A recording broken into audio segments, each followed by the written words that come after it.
Sweet tooth.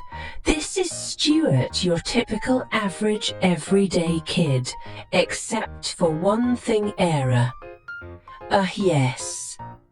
There it is all right, the molar in the back. You're probably saying a tooth. What's the big deal about a tooth? And ordinarily you would be correct. But that is no ordinary tooth.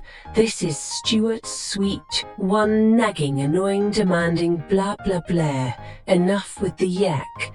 I need a candy bar. Now a very loud sweet tooth does it have, that gooey stuff in the middle. 'Cause it's got to have that gooey stuff in the middle. There sets do it through a shimmered kisser, and a goat satisfied. Yes, a tooth that wants what it wants, when it wants it, and lets everybody know. It take, for example, 2 years ago at cousin Charlotte's wedding, Stuart was on his best behaviour. His shoes were shined, bow tie, straight hands, was spot. Grandfather had just lifted his glass to toast the bride and groom when I'm falling asleep here. Come on, move it along, Gramps, cut the cake, time to cut the cake, I want the end. With all that I seen, I don't know him, uttered mother through gritted smile. He doesn't belong to me, said Dad under his breath. Who is that boy, muttered grandmother. Stuart wiped the pink rose from his lips. It's the sweet tooth. It was not a pretty picture. The tooth was no better behaved in school. Stuart had enough detention slips to wallpaper his room. 2 weeks ago, who can tell me the capital of North Dakota? Asked Mrs. Finnegan in geography class. Jelly beans, said a muffled voice from the back of the room. Did you say something, Stuart? Asked Mrs. Finnegan. Licorice, Stuart. Afraid I can hear your answer, said Mrs. Flanagan. Lollipops. You're going to have to speak up, Stuart. Hey, I'm dying here for a couple of chocolate peanut. Buttercup's okay. Detention. Slip number 432. But I'm telling you, it's not me, said Stuart, as he was led away to the principal's office. It's foreign movies. You don't really want to go there. Do you not with Stuart anyway? When somebody passed the yummy gummies, already don't look at me. Jude Stewart it. It's the two. And of course, there were unforgettable Easter basket mishap. Now that was really ugly that Sunday.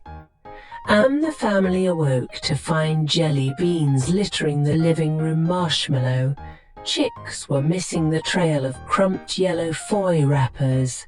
Led to one person, and one person only. No, Stuart, cried a disappointed mother. And Dad, can't look, whimpered his sister Alison, closing her eyes. That was chocolate bunnies. Never had a chance, moaned Stuart, rubbing his belly, aching stomach. It was the tooth. Hey, can we stop going down memory lane here and open up? That's it. I've had enough, cried Stuart. Enough. I haven't even had one. No more cookies, shouted Stuart. No more candies, no more kick, no more nothing. That's no more anything, Santa too. And who do you think you're kidding, kid? Bring on those chocolate chips. What choice did he have? He was a boy with one big sweet tooth. He tore open the bag. He grabbed 1, then 2, 3, 4 cookies. He opened his mouth. Come to Papa, shouted the tooth. Stuart stuff. What are you waiting for, kid? Come on, cookie, cookie. Cookie. Stuart dropped the cookies, but not in his mouth. It's over tooth that is suddenly determined. Stuart, I'm cutting you off starting right now. It's cold turkey, cold turkey. I hate cold turkey, unless you add a little cranberry sauce. Didn't you hear me too? Cried Stuart. I said it's over for now. There's nothing for you. But Stuart gulped. Healthy diet. Healthy kid. Say, you don't mean it well, the tooth. But Stuart meant it all right. He meant every word. Yes, it was tiring. Difficult. Okay, it was darn near impossible. But Stuart stayed strong for the tooth.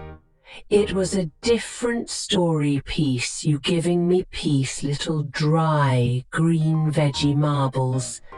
Broccoli, you're feeding me a shrub that's not gonna do it. Dessert. Where's dessert, I'm begging you? When do we get to the goods? Can't hear you, said Stuart, putting down his fork and placing his hands over his ears strong. He stayed strong, just one antsy tinsy chocolate-covered peanuts before hitting the sack. How about it? Hey, Nusha, nibble a breath me.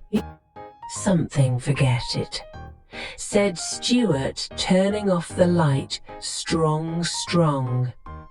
Come on, what do you say? 1 spoonful of sugar. Urged the tooth as Stuart ate his cereal. Stuart shook his head. The tooth was losing his grip, and it knew it. A drop of chocolate milk. 1 measly little crumb, bun crumb. No way, say Stuart. Very strong. Hey, watch that toothbrush, shouted the tooth, and keep that tongue of yours on the other side of your mouth, trying to wiggle me out here. Huh. Well, I'm not going, kid. I'm not going anywhere. Do you hear me? Do you hear me? Do it brushed. Lost and gargled, A-bone the tooth weakly. He's not hearing me. I'll get you for this, kid. Stuart smiled. He was winning. Oh yes, he was winning. 3 days past. The tooth was quiet, very quiet, almost too quiet. But Stuart wasn't thinking tooth, he was thinking baseball. It was the biggest game of the season. Bottom of the 9th, Stuart was at the plate. Runners were on second and third, 2 outs, 2 strikes. The crowd were on their feet. The game was on the line. Stuart's team was down by 1 run. The pitcher, when wind up, there was a hush. From the stand, a big fat fastball was heading for the plate. It was all up to Stuart, and then, boy, could I go for a hunk of bubble gum right now, so swing. Swish! Hey, strike 3, yelled the Empire Europe. Gotcha, said the tooth. Now go get me some goodies, I'll give you goodies, mumbled Stuart. Dropping the bat home, he marched into the kitchen straight for the refrigerator. He yanked open the door. Rustle. Through the vegetable bin he flung lettuce, he tossed tomatoes, he hurled the head of cauliflower, and then he pulled out a carrot. That's right, a carrot. It's over for you, tooth, announced Stuart defiantly, lifting the carrot above his head. What are you going to do with that? Asked his wide-eyed sister. Stuart Grant. He opened his mouth wide, very wide. Yet no, not the carrot. Not the carrot. Yes, the carrot, shouted Stuart. No, kid, no. Allison covered her eyes.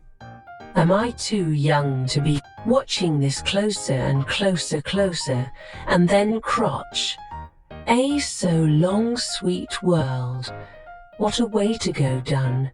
And by an orange veggie. Stuart rubbed his jaw. He stared at the carrot. And the tooth, it was over. What's gonna happen to it? Allison, as she followed her brother upstairs to the bedroom. Stuart placed the molar under his pillow, then looked at his sister. Who knows, he said, with a big smile. That's the tooth fairy's problem. Now cry the baby teeth. Yep, the canine, please be quiet, said the wisdom tooth. I'm trying to read, bite down, wise guy. What does a sweet tooth have to do to get an ice cream sunny around here with hot fudge and throw some sprinkles on it while you add it the tooth fairy side rotten teeth?